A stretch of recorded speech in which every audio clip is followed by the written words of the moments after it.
The secrecy is unacceptable. Begins with not saying how many people have enrolled. I don't understand the reason why they can't release that figure on a rolling basis. But in addition, you search in vain for answers to lots of questions. Tom Costello and lots of other reporters have asked them every day for basic information. And why don't they give it? When governments are in crisis, they withhold information, and sometimes they don't tell the truth. Or I'm not being ideological here, Mike. These people want to run our healthcare system.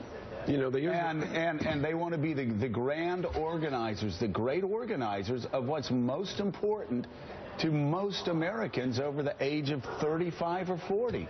And yet they're not telling us what's going wrong with our system that they want to run? Well, as Mark just pointed out, I mean, they're lying about it now. They're lying about it. They're not depriving us of information. They are outright lying about what's going on. The word... Give me specifics. So what are they lying about? They're lying about the numbers of who have enrolled, right, the numbers who have made the process complete, the numbers of people who have actually signed up, a couple of other things. But the larger point is they keep using the word unacceptable. This is outrageous. It's not unacceptable. They've had 2 years to pull this together, to pull this program together. In a country where you can go out to San Jose, California, Cupertino, California, and find 5 people to put together a website that works in about 6 seconds. Willie could do it. Willie, maybe she, maybe she could go on The Daily Show and explain how it... Oh, wait, that didn't work. That didn't work out that way.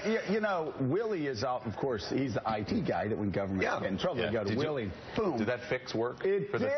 It did. Hold on, let me try it again. Just download the update. That's it.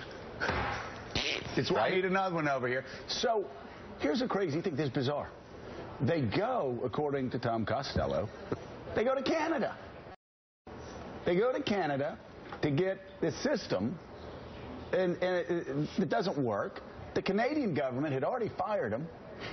They go, okay, you know what, this is going to cost let's do $55 million.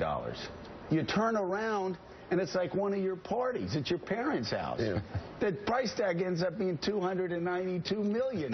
Remember that one? Yes. But it just comes back with hockey scores, right? We actually had Zeppelin on jetpacks come down. It was worth it. Took a while to get to $292 million, but Willie and I figured out how. Glitches there too, though, with jetpacks. No, seriously, it's laughable. It is. You wonder. You ask the question, why don't they say how many people have been enrolled? Well, that leaves one to believe there's silence that not many people have been enrolled. And if you look at some of the reporting in the New York Times, including this morning, healthcare executives say the numbers they're getting back are not very big. So, yes, applications have been filed, but it's unlikely that the numbers they predicted for enrollment, Sam Stein, are going to be met. Yeah, I mean, this is not a great rollout, and obviously they should probably put another button on the website that says, apply by phone, and then another one that says, no, seriously, apply by phone, because they just don't have the internet capacity right now to do anything. I should be full disclosure. My wife works for the administration. She's involved in congressional oversight. Yeah. So at risk of getting a divorce, I think Kathleen Sebelius obviously should testify. I think the administration has been way too secretive about what's going on here. I don't think they've lied, as Mike Barnacle says, because Sam, they just haven't given us numbers. Why have they been so secretive? So you can't lie about something you don't... What's Sam, why have they been so secretive? Well, I think it's a mix of things. One is that they were generally taken by surprise. At least the top end of the administration was. This was a CMS enterprise. It seems from all the reporting and from what I can gather that up until very recently, they didn't realize how bad this was going to go out. And no one beta tested, which is almost criminal when you think about it.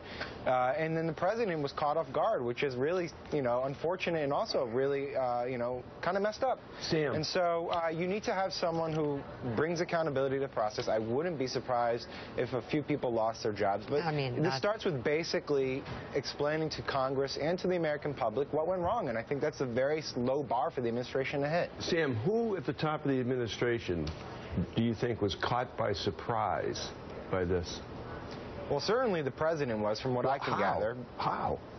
Well, I mean, it's not like he's sitting there testing beta websites. Well, nobody was, obviously. Yeah, clearly no one was. The people who were running it were sure it was going to work.